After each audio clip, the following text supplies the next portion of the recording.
Assalamu alaikum. Domin bawa ko app tsaro, wato ainihin domin bawa Satoshi tsaro ko Satoshi ko dai duka wadda mutane suka wannan dan an ce Satoshi to ko sun canja masa suna zuwa ko ne. To domin bashi tsaro saboda yanayi na rayuwa, kar wani ya zo ya ɗauki wayanka ya fitar da kuɗi a cikin Satoshi abu naka baka sani ba. So akwai inda mu ake zuwa ake saka tsaro wadda duk lokacin da za a fitar da kuɗi daga ciki ko kuma za a fitar da coins daga ciki sai sun tambayi mutum ya saka wannan namban sirri din. So wannan yadda ake kunna wannan namban sirrin shine zamu nuna wa mutane yau. Kamar yadda kuka sani aski ya zo gaban goshi, insha Allah muna sa ran nan litinin Allah da za mining nashi zai kare kuma za a yi launching nashi. So in mutum ya shigo cikin satoshinsa kamar haka, abinda mutum zai yi shine gashi nan wurin an riga da an yi round din wurin, to mutum sai ya danna wannan wurin mi din. Mutum yana danna wannan wurin mi din zai kawo shi peji na biyu. So shi ma a peji na biyu gashi nan an riga da an zagaye inda mutum zai shiga wannan personal settings nan. So mutum sai ya danna shi, yana dannawa zai kawo shi cikin peji na uku. So a peji na uku nan shi ma dai gashi nan an zagaye shi wadda za ku ga asset password. To nan wurin asset password din nan, nan ne inda ake zo ake sawa Satoshi tsaro, wato ko kenan nan ne za ka je ka sa wasu nambobin sirri wadda zai zamto kai kadai ne za ka dinga kai kadai ne za ka iya tura coins ko kuma ka tura kuɗi waje. In har babu wannan nambobin abun ba zai yi ba. So sai mutum sai ya danna wannan wuri, yana dannawa zai kawo shi nan wurin peji na hudu.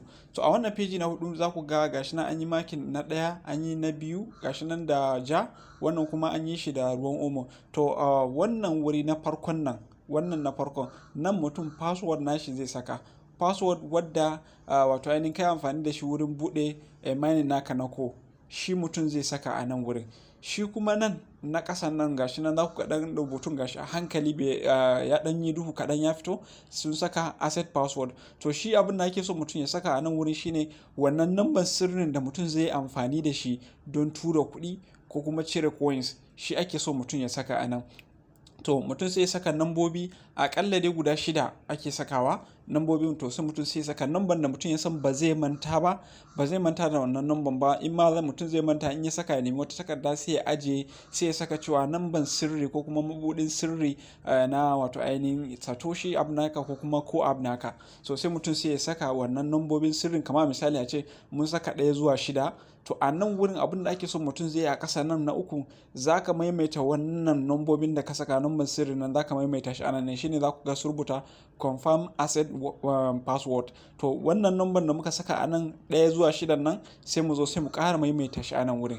Ina fata mutane sun fahimta. Amma da na ce nambobi 1 zuwa 6 ina nufin ina ba da misali ne, ba lallai dole sai ka saka nambobi 1 zuwa 6 ba. Za ka iya samun wasu nambobi wadda ka san ba za ka manta ba kamar guda 6, mutum sai ya saka su.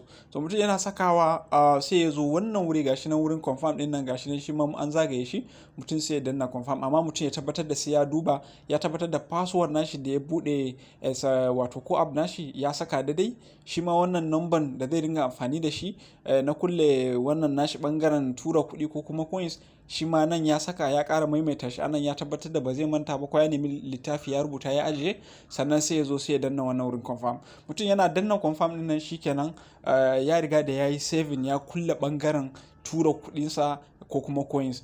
Duk lokacin da ka zo in za ka tura coins ko kuma za ka tura kuɗi, to sai sun tambaye ka saka wannan namban sirri din, sannan za su ba da daman coins ko kuɗi ya fita daga cikin shi wannan ko app din. To ina fata mutane kowa zai yi kokari ya je ya bawa app nashi tsaro, saboda rayuwa yanzu gaskiya ya zama abun da ya zama. Wani kana tare da shi ne baka san zuciyarsa ba, ya je maka barna a cikin wayanka baka sani ba. So Allah ubangiji ya samu dace.